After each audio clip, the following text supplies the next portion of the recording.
The year was 45 BC, and the Roman Republic was embroiled in a vicious civil war. The war began when Gaius Julius Caesar crossed the Rubicon on January 10, 49 BC, enticing most of the Roman Senate to declare Caesar an outlaw. The Senate, once led by Gnaeus Pompeius Magnus, had been defeated at Pharsalus in the summer of 49 BC. In the aftermath, they scattered across the Mediterranean and were eventually pursued down in Africa. Caesar yet again defeated the Pompeians with an impressive victory at Thapsus in 46 BC. By then, he might have expected the Pompeian loyalists to fully surrender. Yet the war refused to die. Instead, they fled to Hispania and mounted another defensive. Here, in the fertile lands of Hispania, the sons of Pompey, Gnaeus Pompeius the Younger and Sextus Pompeius, had raised yet another army. The Pompeian cause found supportive ground in Hispania among Roman settlers, local elites, and hardened veterans who still believed in the Republic, or at least in opposition to Caesar's dominance. All of the remaining Pompeian commanders, Gnaeus Pompeius the Younger, Sextus Pompeius, Titus Labienus, and Publius Attius Varus, banded together, joined their forces, and were able to muster a massive army. Ancient sources suggest perhaps 60 to 70,000 troops, including seasoned legionaries and strong cavalry contingents. Sources are conflicted on who had overall command of the army. Logical reasoning would suggest this honor was given to Titus Labienus, as he was the most experienced and battle-hardened of the commanders. Labienus had fought alongside Caesar through his Gallic campaign, whilst being his most trusted subordinate in Gaul. Caesar, meanwhile, had given relentless pursuit, marching into Hispania with fewer troops, perhaps 45 to 50,000, though many were his battle-hardened veterans. Among them were his most elite legions, many of whom had followed him through Gaul, across the Rubicon, and into the heart of Rome itself. Caesar had the superior, more experienced men, but the Pompeians had a sizable numerical advantage. Here, on the grassy fields of Munda, would the final struggle in Rome's greatest civil war unfold. The battle began with a slow, grinding advance. Caesar's legions advanced fearlessly. Once in range, the opposing legions threw their pilums and drew their short sword. The Pompeians, unmoved, held their ground, disciplined and steady.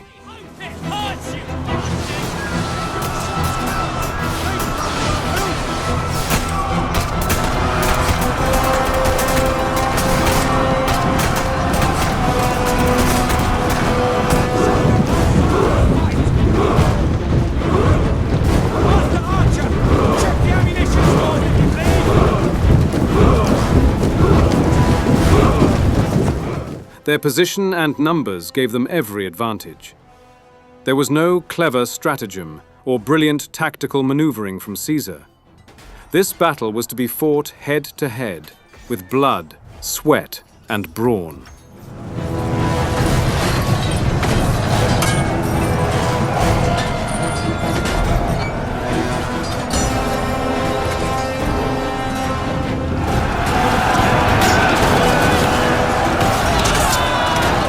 When the lines met, the fighting became instantly brutal and immediate. Shield slammed against shield. The legionnaires hacked at each other with their freshly sharpened gladii swords. The large shields and chainmail armor was effective for the most part, but the blows that found their mark were ferocious, tearing through men's flesh like a razor blade. The rest of Caesar's ranks advanced into the fighting. This was going to be a battle of attrition.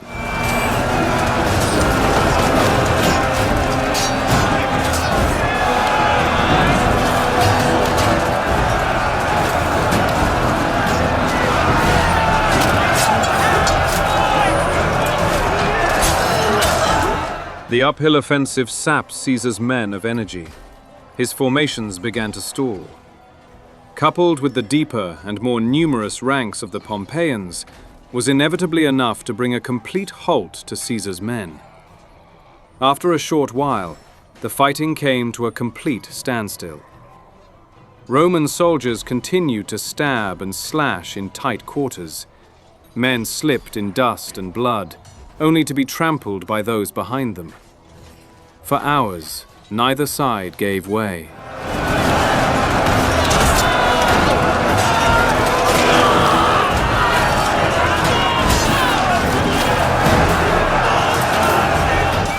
It was said that the fighting lasted for up to 8 hours, without a clear advantage for either side, even leading to some generals joining the fighting.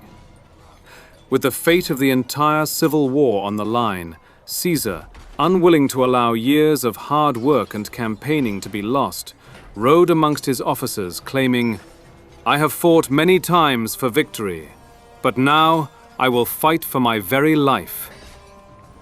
Caesar took command of his right wing, where his best troops, Legio X, was involved in heavy fighting, pushing forward and gaining ground. Now, with Caesar's presence amongst his men on the front lines, inspiration spread through his ranks. It was at this point that the 10th Legion fought as hard as they ever had.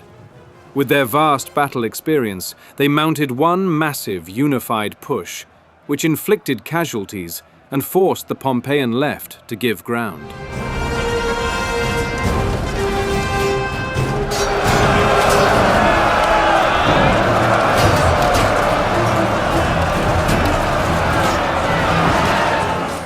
Witnessing the struggle on his left, and aware of the imminent danger, Gnaeus Pompeius removed a legion from his own right wing to reinforce the threatened left wing. The legions rapidly raced across the battlefield, already exhausted from the hours of fighting, but they reached the left before it collapsed. Although a tactically sound maneuver from Pompeius, it would prove to be a critical mistake. As soon as the Pompeian right wing left their station, Caesar's cavalry launched a decisive attack, which proved to be fruitful and turned the course of the battle. His allied Mauritanian and Gallic cavalry overcame Titus Labienus's flank, killing the seasoned general in the struggle. Now, with no opposition, Caesar's allied cavalry wheeled inward and attacked the Pompeian right, breaking through the flank and attacking the rear of the Pompeian army. The results were devastating. The tired legions couldn't put up much of a fight and were mowed down.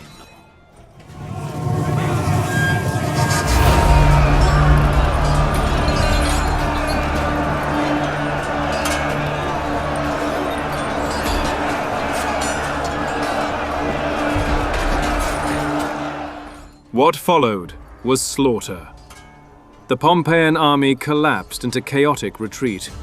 Caesar's troops, exhausted but relentless, pursued them across the field and toward their fortified camp. Ancient accounts claim tens of thousands were killed, perhaps 30,000 Pompeians, compared to around 1,000 casualties on Caesar's side, though such figures are likely exaggerated, as ancient sources often are. Among the dead was Titus Labienus, Caesar's former friend and one of the most capable generals of the Civil War. Gnaeus Pompeius the Younger fled, but was soon captured and executed. Sextus Pompeius escaped, continuing resistance briefly, but the cause was finished. Munda was the final blow to the civil war. With the Pompeian leadership destroyed, organized resistance to Caesar collapsed. The long civil war that had begun in 49 BC was, at last, over. Caesar returned to Rome as undisputed master of the Roman world. Within a year, he would be named Dictator Perpetuo, dictator for life. But victory carried its own shadow. On the Ides of March 44 BC, Caesar would be assassinated by men who claimed to defend the very republic that had died on the fields of Munda.